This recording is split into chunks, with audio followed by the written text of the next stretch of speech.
Hello guys, welcome to my YouTube channel Maddy math classes. तो आज हम बात करते हैं कि हम अपने रीडिंग स्किल को इम्प्रूव कैसे करें। देखो, सबसे पहले हमें ना ये बात पता है कि जब भी हम रीडिंग करने बैठते हैं तो थोड़ी सी रीडिंग करते हैं तो उसके बाद रुकते जरूर हैं, ठीक है।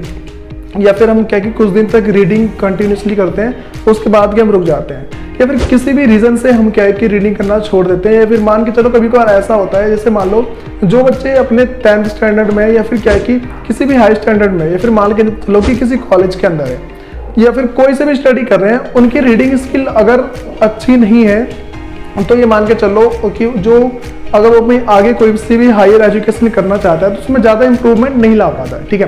तो आज हम उसी के ऊपर बात करेंगे कि अगर हमें अपनी रीडिंग स्किल को इम्प्रूव करना है, ठीक है, तो उसे कैसे करेंगे। सबसे पहली बात हमें याद रखनी है, वो है कंसिस्टेंसी, ठीक है। देखो, सिंपल सी बात करते हैं, अगर हम किसी भी काम को लगातार कुछ दिन तक करते हैं ना तो उस काम की हमें आदत पड़ जाती है, ठीक है। वैसे ही ये मान के चलो, अगर हम क्या है कि 20 से 21 दिन तक लगातार डेली बेसिस पे किसी भी तरीके से 15 पेज पढ़ लेते हैं, ठीक है।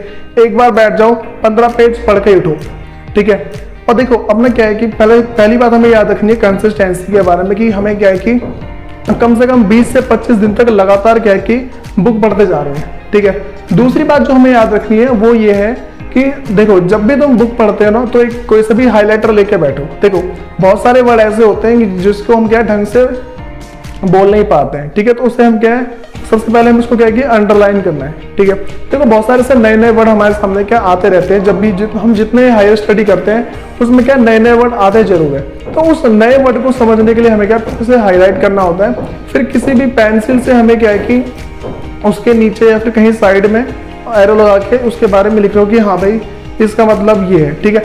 सबसे पहली बात तो देखो, पहली बात मैंने बता दी कंसिस्टेंसी। दूसरी जो है हमें क्या है कि हाइलाइटर से हाईलाइट करके चलना है, ठीक है। जो तीसरी बात हमें याद रखनी है ना, हमें क्या है कि किसी भी एक बुक को ना उस बुक का टारगेट बना लो, ठीक है। पहले देखो उसके अंदर कितने पेज हैं, ठीक है।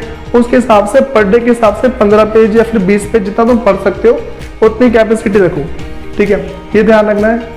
चौथी बात जो हमें याद रखनी है वो है, सबसे पहले तुम्हें क्या है कम से शुरुआत करनी है। अगर तुम पहले दिन से 15-20 पेज पढ़ने बैठ जाओगे ना तो तुम्हारा मन क्या हट जाता है, ठीक है। देखो, तुम्हें पहले करना क्या है, पहले दिन तुम्हें ना 2 से 3 पेज पढ़ने हैं, ठीक है। उसके बाद क्या है कि अपने हिसाब से पेज बढ़ाते रहो, लेकिन डेली बेसिस पे कुछ ना कुछ पेज बढ़ाने जरूर है, ठीक है। अगर तुमने ये 4 से 5 चीज फॉलो कर ली कि हाँ, उसके बाद अब नेक्स्ट बात करते हैं कि हमें कौन सी चीज का सबसे ज्यादा ध्यान रखना है। देखो, सबसे पहले जो हमारे लिए मोस्ट इंपॉर्टेंट बात यह है, अगर हम कोई सी भी बुक की रीडिंग कर रहे हैं, ठीक है, तो उस रीडिंग के वक्त हमें ये बात ध्यान रखनी है कि हमें वो समझ में आ रहा है या नहीं आ रहा है। क्योंकि अगर हमें वो बुक समझ में नहीं आएगी ना तो हम क्या उसे पढ़ नहीं पाएंगे। इसके लिए हमें क्या है कि स्टार्ट फ्रॉम बिगिनिंग, हमें क्या है कोई सी भी बुक अगर हम पढ़ रहे हैं ना उसको स्टार्टिंग से पढ़ना है, ठीक है। तभी हमें क्या पढ़ने में मजा आता है, अदरवाइज आता नहीं है। देखो, जिसको हिंदी पढ़नी अच्छी लगती है वो हिंदी की बुक पढ़ो, इंग्लिश पढ़ो, उर्दू, जिसको जिस टाइप की लैंग्वेज अच्छी लगती है उस टाइप की बुक पढ़ो, ठीक है। देखो, हम नेक्स्ट बात करते हैं कि हमें अगली कौन सी बात याद रखनी है। देखो, जो ये वाली जो बात है one of the most important है। अगर ये बात तुमने फॉलो कर ली तो ये मान के चलो आराम से क्या है कि तुम 1 से 1.5 घंटे 2-2.5 घंटे आराम से बैठ पाओगे। देखो, सबसे पहले हमारे पास एक प्रॉब्लम सबके सामने आती है, वो प्रॉब्लम है फोकस हमारा बनता नहीं है, ठीक है। अगर हम कोई सी बुक को पढ़ने बैठ रहे हैं तो होता है कि हमारी क्या है फोकस ना एकदम से हट जाता है।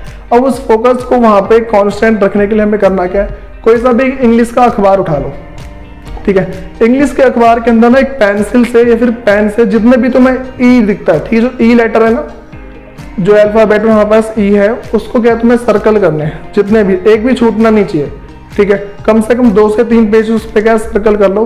अगर तुम ये चीज कर लेते हो, ठीक है, तो ये मान के चलो तुम्हारा फोकस कम से कम 2 से 2.5 घंटे तक हटेगा नहीं। अगर तुमने सारी की सारी बात फॉलो कर ली, ठीक है, ये मान लो कि तुम्हारी रीडिंग स्किल क्या है बहुत ज्यादा इंप्रूव हो जाएगी। वैसे अगर तुम्हें ऐसे ही और वीडियोस वगैरह चाहिए तो मेरे चैनल को सब्सक्राइब करो ताकि तुम्हें मेरी वीडियो क्या है टाइम टू टाइम मिलती रहे। Thank you.